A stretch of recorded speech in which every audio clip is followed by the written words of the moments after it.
Do you get knee pain from squats? If you get knee pain from squats, then the tips in this video will help you out. I'm Dr. Dave Candy, and in this video, I'm going to tell you what things can cause knee pain when you're doing squats and how you can squat more comfortably without knee pain. Now, if you find this video helpful, give it a like or thumbs up and subscribe to our channel so you can get notified of our future videos. So first of all, what are the things that cause knee pain when you're doing squats?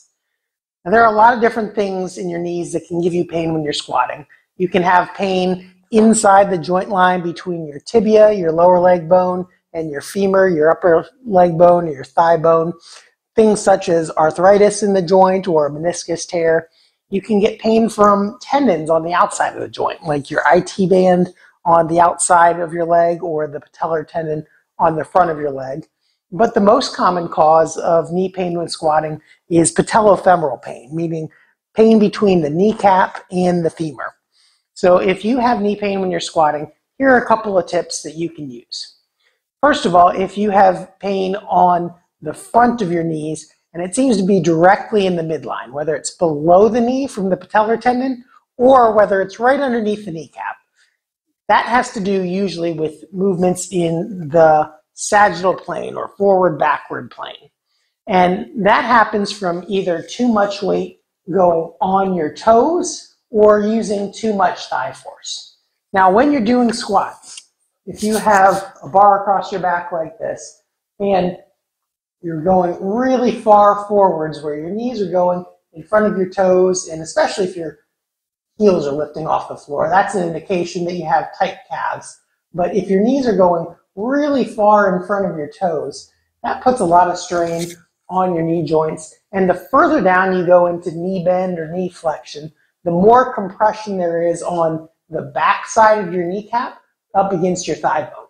And that's particularly painful if you have things like chondromalacia or kneecap arthritis, where you have arthritis on the cartilage behind the knees. It doesn't really matter what the cause of it is. If there's too much compression of the back of the kneecaps on the thigh bone, you're going to get pain behind the kneecap when you're squatting. And the same problem can cause patellar tendonitis or pain on the front of the knee underneath the kneecap. And if you go too far forwards and you're exerting too much force through your quadricep muscles, you can get pain in the kneecaps. So how do you fix that problem? Well, the simplest solution is to keep your weight back on your heels when you're squatting. Now, it may feel like you are going to fall backwards if you do that. And you probably will if you have weight on your back and you're trying to stay perfectly upright. A lot of people, especially by football coaches or gym teachers when they're in high school, are taught to look upwards and keep your spine perfectly vertical. But that's realistically not how physics work. That if you're going backwards and you keep your trunk vertical, and the weight's way back here, and your center of gravity's right there over your feet, you're going to fall backwards. So you can do one of two things.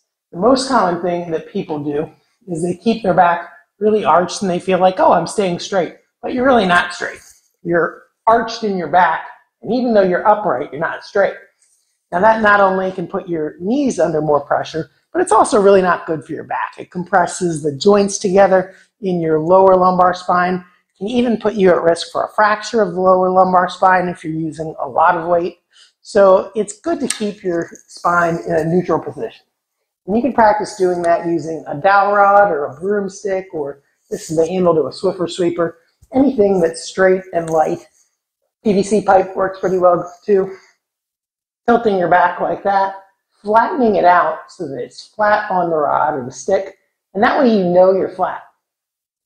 Then practicing hinging at your hips and just keeping your back nice and flat. You don't want a big gap like that. You also don't want it coming way up off your back like that.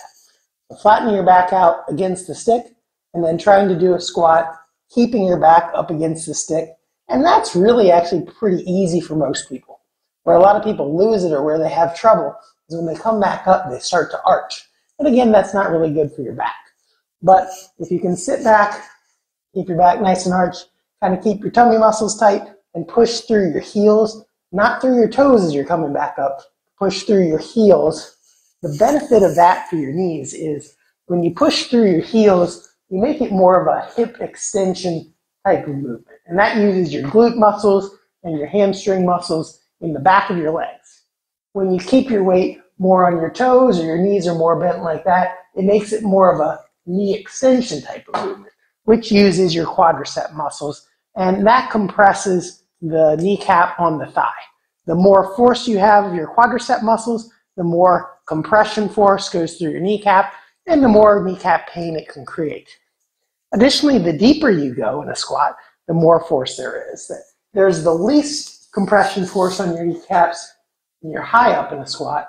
The deeper and deeper and deeper and deeper and deeper you go, the more compression force there is. Now that part doesn't change whether you're doing it upright or whether you're sitting back keeping the pressure more on your heels. But the more you keep the pressure back on your heels rather than on your toes like that, the less force there is going through your kneecaps. So that's the problem. That's the solution for the problem where you have trouble in this front to back plane. But a lot of people have pain either on the outside of their knees when they're squatting or the inside part of their knees when they're squatting. And that's usually caused by a different problem. That's caused by problems in the inside-outside plane or the frontal plane or in the rotational plane. Now, realistically, when your feet are planted on the floor like they are in a squat, those two planes, the side to side and the rotation, they move together because of the way that your ankle joint is shaped. So when your knees go in that way, it puts more stretch on the muscles on the inside of the knee. It also puts more compression on the joint on the outside of the knee. So if you have arthritis on the outside part of the knee or a meniscus tear on the outside part of the knee, it's going to create more compression over there. But it's also going to stretch the ligaments over there. And one of the really common causes of knee pain that we see is the hamstring tendons or the inner thigh muscle tendons that run over the inside of the knee. You may hear that referred to as the pes anserine tendons. So if you're going in too much like that when you squat, it's going to create a lot of problems. Additionally, if you go way, way, way too far out like that when you're squatting, it's also going to create problems. But realistically, that doesn't happen too much. Most people's knees tend to collapse inwards if they're squatting, if it's going to do anything at all. So how do you keep your knees from collapsing inwards when you're squatting? Well, largely you want to get your feet positioned in the right position to start out with. Because again, once you plant your feet, the rotation side to side and your side to side movement this way are kind of coupled together and you can't dissociate them. So you find the correct standing position by closing your eyes, just kind of moving around until you feel what feels like a natural standing position. Then look down at your feet. And you may notice that your feet are pointed straight ahead. You may notice that they're pointed outwards, and you may notice that they're pointed inwards. Not everyone's feet are built to point straight ahead, or rather, not everyone's hips are built so that their feet point straight ahead. Some people are naturally straight ahead, some people naturally turn in at the hips, and some people are naturally turned out. So if you close your eyes and just find where you sort of naturally fall, you can determine what your position is. For me, that's a little bit toes out or hips out. So if you try to keep your knees and toes straight ahead, it's actually as if your joints are going in that way. So find your comfortable, relaxed position, the position that your hips naturally fall in, and then you want to keep your knees in a line with wherever your feet fall. So since mine tend to go out, I really need to turn out to keep my knees in alignment. Otherwise, my knee joint is not going to be in alignment with where the upper leg and the lower leg are not going to be in line with the toes. Now, if your feet do point straight ahead, you want to have your knees pointing straight ahead. And for some people whose hips are naturally going inwards, you may actually need your knees to come inwards just a little bit. So you find your relaxed position, then again, sit back like you're sitting on your heels while turning your knees outwards, especially if your toes tend to point out naturally, so that you're not collapsing inwards. And again, you're not really turning out like that. You're just keeping your knees from collapsing inwards or turning out enough to get your knees where they're aligned with your toes. And that'll keep your kneecap running up and down in the groove on your thigh bone.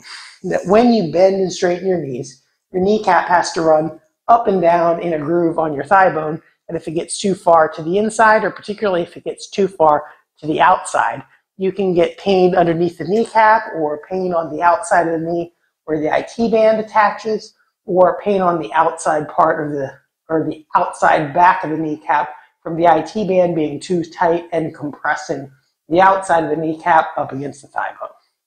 So those are a couple tips. Again, just to review that, the forward-backward plane tip is don't put too much weight on your toes. Sit back on the heels and then press your heels through the floor while keeping your back nice and straight, like that.